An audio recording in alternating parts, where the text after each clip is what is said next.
سلام، عرض ادب و احترام. یا من اسمه دوا و ذکر او شفا. جا داره از همینجا برای تمام کادر درمان سفیدپوشان محبوب جامعه که این بغرنج کرونا زحمت میکشن و از جون خودشون دارن مایه میذارن تشکر کنم. مصطفی فرازمند هستم، زاهدان زندگی میکنم. مدت زیادی هم هست که موسیقی رو به عنوان شغلم انتخاب کردم. بنده از سن 15 سالگی ساز گرفتم و با معلم خوبی که داشتم، استاد بندانی، از همینجا یادش گرامی می‌دارم و انشالله هر جا هستن سلامت باشن، موسیقی رو شروع کردم و در حین تحصیل در دوران دانشگاه همچنان یادگیری موسیقی رو ادامه دادم و علاقه بیشتر شد و دوست داشتم برای خودم یه مؤسسه موسیقی داشته باشم که بتونم تفکراتی که در قالب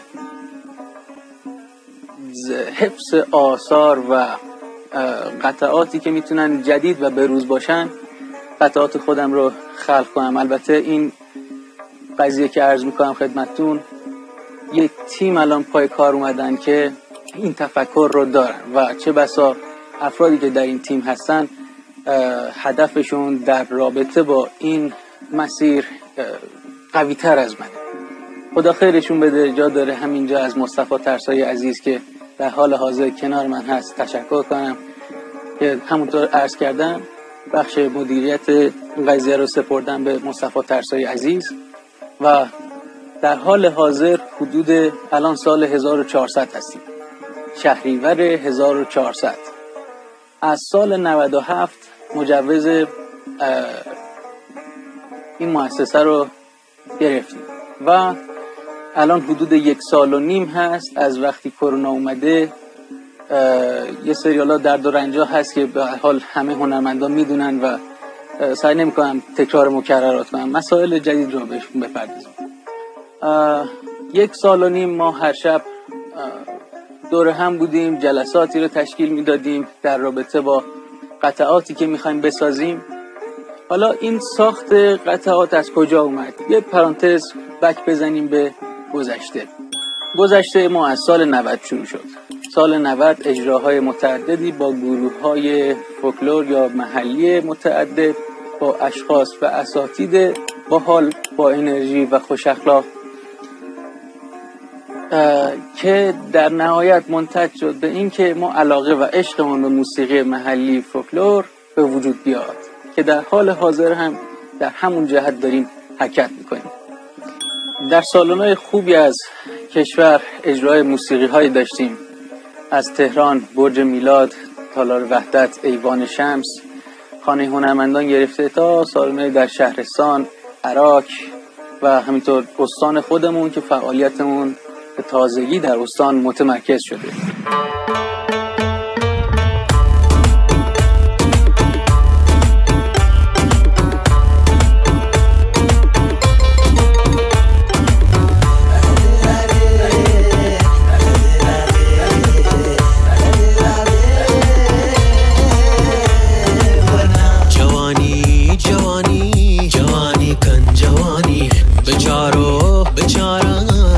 کن جوانی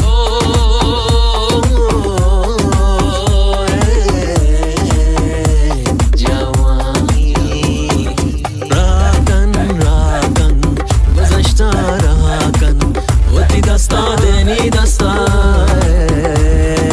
راکن ابو سراکن و تی دستا دنی دستا جوان تولدی دوباره کن روی خط جوونی، بریز بیرون قصه ها رو هرچی باشه جوونی. شوق و خنده پک کنم جوانی، امشب تمام عالمه جوانی، وقت میان من و تو جوانی، خاطری راکو غم دنیا را راکو غیر گپ عاشقونه همه گپ راکو گذشته راکو دست به دست و هم صدا جوونی را صدا کن. شاید یه شهر یا روستا بدون مجسمه ساز، نقاش، تئاتر و سینما بتونه ادامه بده، اما بدون موسیقی نمیتونه. بزرگترین ایراد زندگی اینه که در لحظات حساس موسیقی نداره. گوش دادن به موسیقی جز معدود فعالیت‌هایی که میتونه بخش زیادی از مغز رو در بر بگیره. از اونجایی که ما از کودکی هممون با فرهنگ غنی داریم زندگی میکنیم و کتابایی مثل حافظ، سعدی، مولانا رو داریم میخونیم به عنوان شعر، دیگه کسی نمیتونه با یه قطعه شعر کلاسیک ضعیف سرمون کلاه بذاره. همونطور که یه پزشک جسممون رو معالجه میکنه، ما این وسط نیاز به یه سری افراد داریم که روحمون رو معالجه کنه. معالجه روح با هنر، با موسیقی.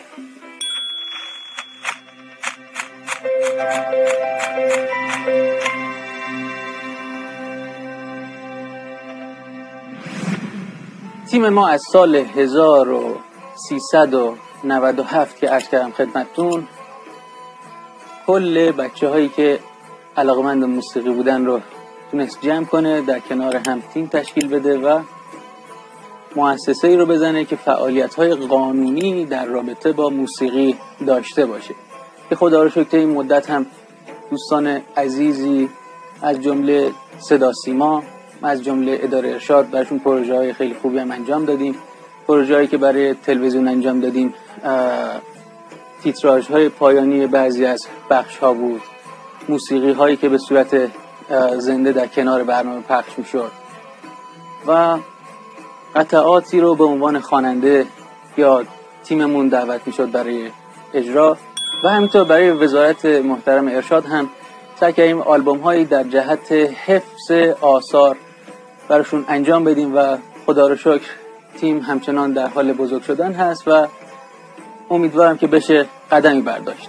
جوانای زیادی به ما اعتماد کردن، خانواده‌های زیادی به ما و تیممون اعتماد کردن که اینجا ما در خدمتشون هستیم و علاوه بر این که موسیقی رو داریم کار میکنیم که به روز هست، مردمی هست، سعی کردیم موسیقی رو هم که سنتی هست یا به قول معروف محلی هست رو بیایم این دو قالب رو در هم بگردیم.